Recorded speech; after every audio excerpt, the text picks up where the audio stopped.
Welcome to HopkinsSports.com. Ernie LaRossa joined by Josh Leffler, head coach of the Johns Hopkins men's basketball team on the eve of the Blue Jays 2022-23 season opener.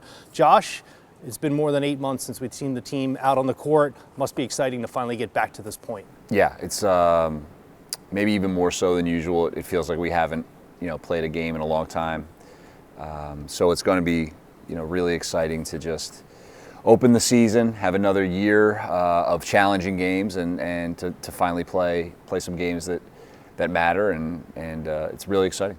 So you talk about challenging games. One of your philosophies is we try and play the best schedule that we can. We'll open this week against Christopher Newport, ranked 4th in the country. Talk about that game, but more importantly, just your philosophy in scheduling non-conference games to prepare us for the Centennial Conference. Yeah, that's the crux of it. Really is you want to challenge yourself early so that you get really important and critical feedback about where you are, what you're good at, what you can emphasize, and really what your weaknesses are, what you need to improve.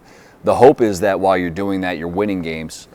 But we've had good success in terms of playing very good people early and using that to improve as the season goes along. And the other thing that I think it really brings when you play a challenging schedule is an excitement to your team, an excitement to your fan base, and hopefully, just simulating the pressure and the atmospheres that you're going to see in the biggest games in the postseason. Sure. Well, and when you take on a challenging schedule like that, obviously you're going to rely on some new guys, but we have some knowns in addition to the unknowns. The knowns make it a little more comfortable. You have Tom Quarry, Sidney Thibault, Carson James, Ethan Bartlett. Talk about some of the guys, those returning guys, that you're going to lean on and what they bring to the table.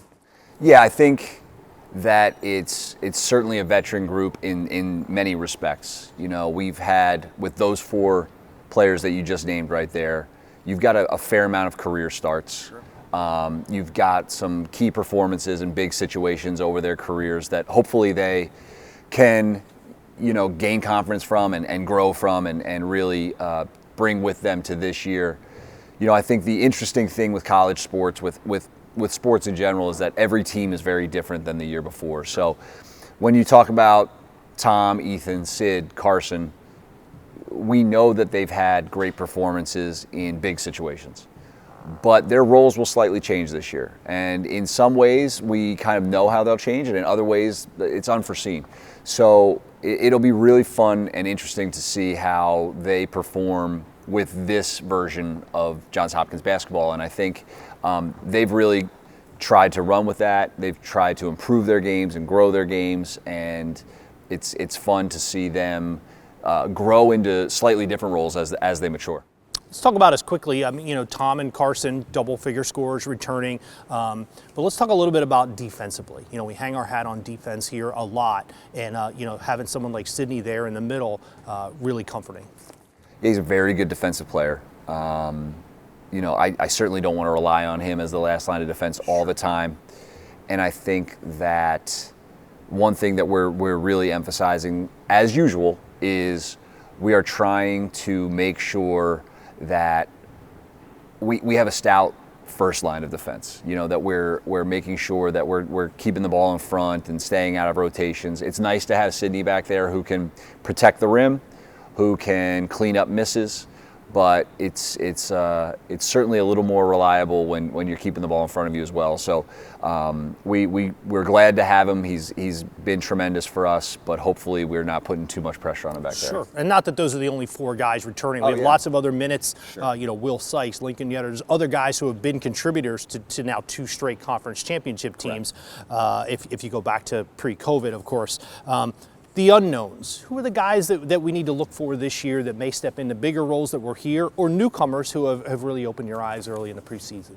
It's still kind of a work in progress. I think one of the things that's really great about this team is that we have depth. One of the things that's tough about a team with depth sometimes is you're hoping for some separation as a coach to make your life a little easier. Sure. for the rotation to make itself very clear. And I think one of the fun things about the team is that they're competing every day to earn roles in that rotation.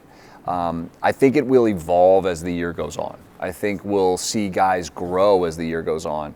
You know, we have some freshmen and some transfers who are really getting a hang of what we do. They're learning what we're expecting of them, which might be a little different than what they've done other places. And I think as they grow into, you know, those expectations, we'll see them hopefully improve their play as the year goes on. And then we have some guys who played smaller roles in our rotation last year who will probably play a bigger role as the season starts here. You know, specifically, you know, Will Sykes came on really as the year went on. Colin Crothers battled some injuries last year, but had some real flashes.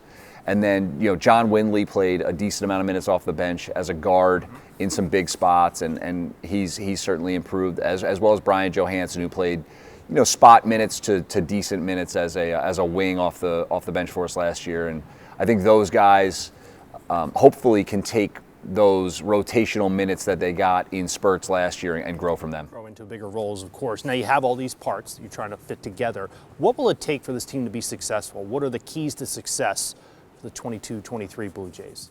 Well, I think we lost. You know, I think it's easy for many people to turn the focus to Connor Delaney as a point guard and an offensive player.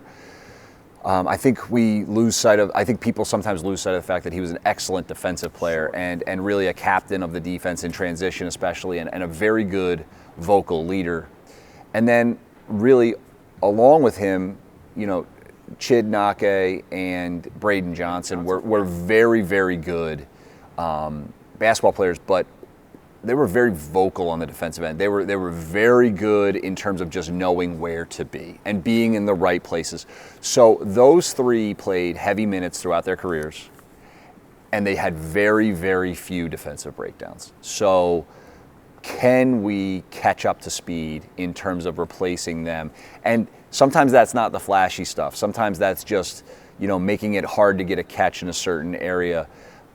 Can we do it to the level those guys did it? And you know, it's easy to focus on the offensive end when you're talking about replacing players, but I think some of the guys that we're talking about replacing from last year, you know, they really were mainstays of a defensive unit that was very good last season. No doubt. And, you know, two-time defending Centennial Conference champions, went to the second round of the NCAA tournament last year. No one's going to lose any sleep over us. No one's going to cry any tears for the fact that we lost some guys. We have talented players returning. It all kicks off this week against Christopher Newport. Stay tuned to hopkinsports.com for everything Blue Jay men's basketball.